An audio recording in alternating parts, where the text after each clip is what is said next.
On the Yorkshire coast, between Bridlington and Scarborough, is the RSPB Nature Reserve Benton Cliffs, which is home to around 500,000 seabirds between March and August each year.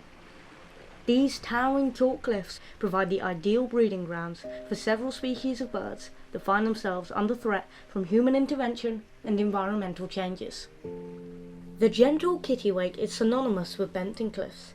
They use mud, grass, or even seaweed to create nests in the sheer cliffs, or sometimes on building ledges and bridges. But they are often mistaken for the common and more well-known herring gull or seagull. They are in fact smaller, distinguished by dark eyes, a pure yellow beak, and solid black wingtips as though dipped in ink. Dwindling numbers of sand eels has dramatically impacted the kittiwake population, although the UK government has recently banned sand eel fishing in the North Sea. Unlike the common seagull, which is considered a nuisance in seaside towns, the kittiwake largely avoids human interaction, but measures limiting the impact of the common seagull population is also affecting the kittiwake. Although both are protected by the Wildlife and Countryside Act of 1981, persons are permitted to remove or destroy seagull nests or eggs where public health and safety are at risk. Unfortunately, kittiwake nests are sometimes destroyed mistakenly, and poorly maintained netting to prevent seagull nesting can trap the smaller kittiwake. This popular species now has a conservation status of red. The rocky cliffs are also home to the largest seabird in the North Atlantic, the Ganet, with the UK being home to over half of the world's population. The bright white adult gannet with its yellowish head and black tipped wings has a distinctive shape, which adds to its particular feeding method. Their long neck, dagger-like bill, pointed wings and tail allow the gannet to circle high above the sea, often up to 30 metres in the air, before it plunges into the water to capture its prey.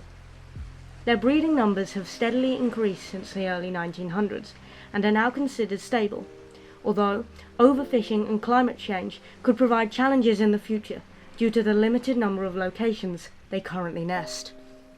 The penguin-like razorbill also resides at the cliffs. Although not endangered, a cautionary tale for the razorbill is the extinction of its closest relative, the great auk. One of the most distinguished visitors to Benton Cliffs in its black and white suit is the Atlantic puffin. Like the razorbill, the puffin is descendant from the auk, and sometimes referred to as sea parrots or clowns of the sea due to their bright, multicoloured beak, red eye markings and bright orange legs.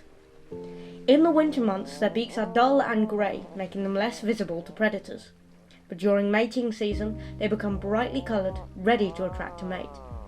Impressively, puffins can flap their wings at 400 beats per minute, reaching speeds of 55 miles an hour during flight. They are also prodigious swimmers, diving to depths of 60 metres to feed upon their favourite food, sand eels. There is a real concern at the declining numbers of puffins in recent years, and they are now on the red list of the conservation concern, with real risk of global extinction. Their eggs and young are particularly threatened by predators such as rats, foxes, and dogs. Puffins are considered a delicacy in Iceland and the Faroe Islands, and there has been calls to ban hunting. For many of the species at Benton Cliffs, overfishing is a big problem, but pollution from oil spills has also dramatically dwindled puffin populations. A little further south, along the delightful northeast coastline, nestled inland, is the Top Hill Low Nature Reserve. Adjacent to the banks of the River Hull, this reservoir and site of special scientific interest makes it the ideal home for the magnificent kingfisher. Although only the size of a sparrow, it is instantly recognisable by its bright blue plumage, orange chest and long black beak, ideal for spearing its prey. Females are distinguishable from males as their bill has a pinky orange tinge to the lower part resembling a line of lipstick. However, this lightning-fast flyer is difficult to spot, inspiring the saying that only the righteous see the kingfisher. Tadpoles, aquatic insects, and small fish such as sticklebacks are at the mercy of this superb hunting bird. Once a kingfisher has precisely identified its prey while skimming the surface, it blindly dives into the water, using its third eyelid to protect its eyes. Clear water is imperative for successful feeding, and increased river pollution has contributed to a general decline in numbers, meaning the conservation status of the kingfisher is vulnerable. The grey heron is unmistakable as it stands motionless by the waterside, waiting for its dinner to swim by. It is an almost prehistoric looking bird with its long neck, long orange legs and long yellow pointed beak, complemented by grey feathers, white neck and black eye stripe. It stealthily hunts its prey with a varied diet consisting of fish, crabs and small mammals. The mainly solitary grey heron can be seen throughout the UK and is an opportunistic hunter, sometimes visiting residential garden ponds for its next meal. In order to dissuade the grey heron from an easy feeding opportunity, pond netting is required to provide fish protection.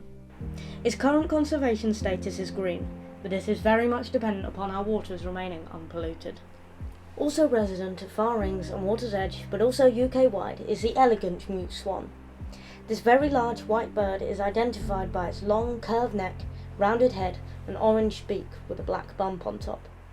The black bump is used to distinguish between males, known as cobs, and females, known as pens, with males possessing a larger nodule.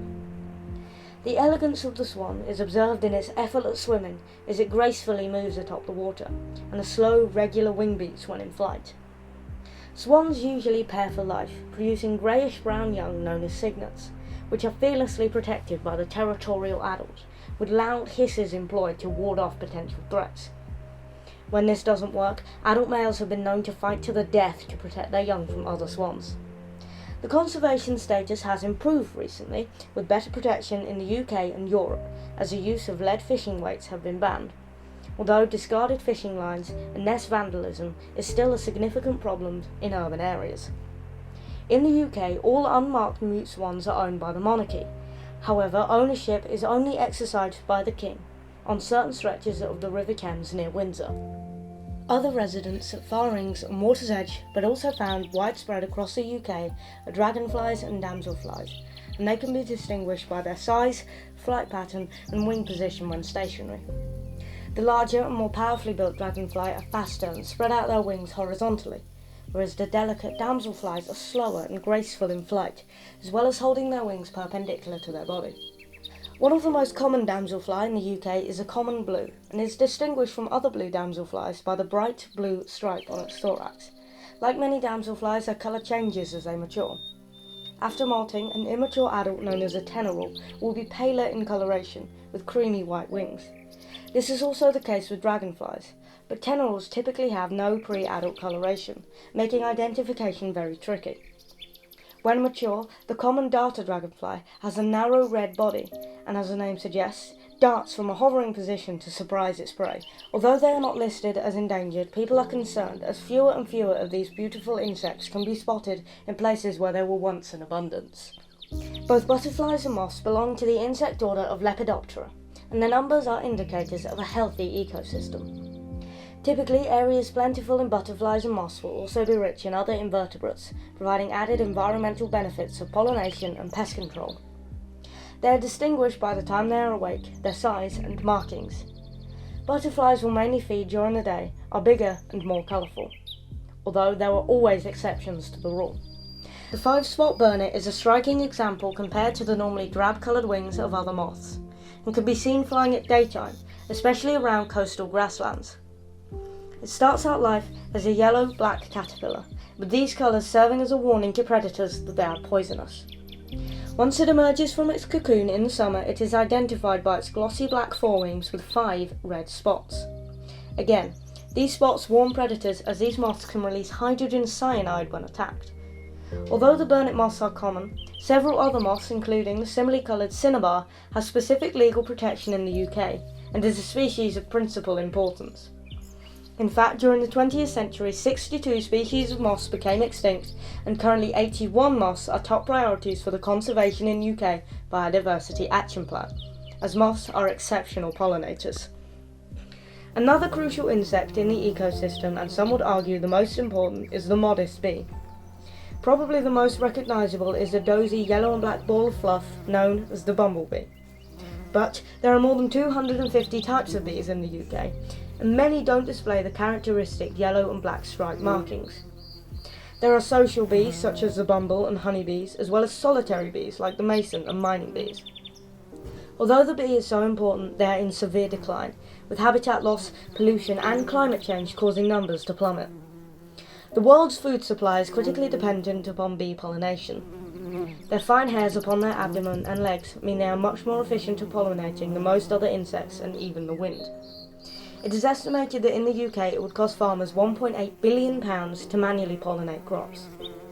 Many of these crops are used for feeding livestock, and bees also pollinate wild trees and flowers which support other pollinating invertebrates, insects, birds and other mammals. It is estimated that honeybees in managed colonies account for at most 15% of pollination.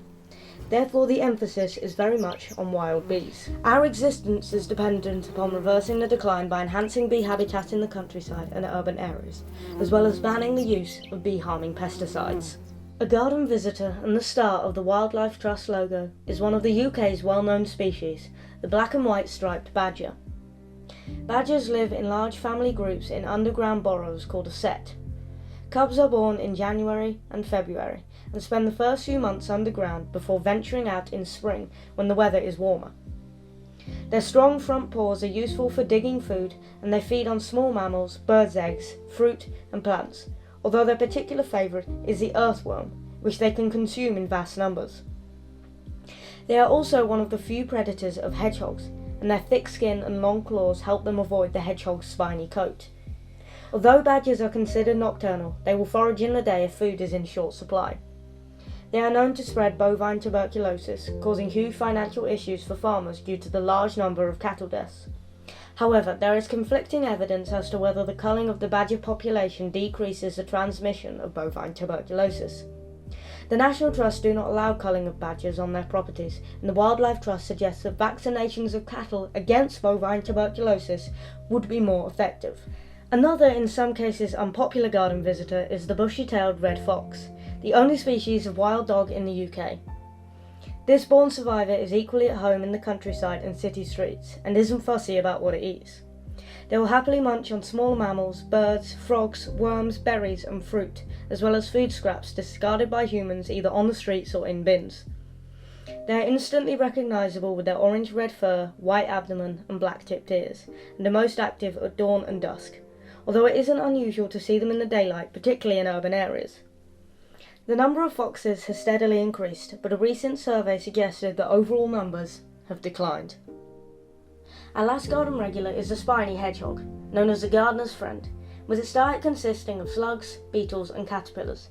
Characterised by its prickly exterior, the average adult hedgehog has between 5,000 to 7,000 spines and a small imperceptible tail.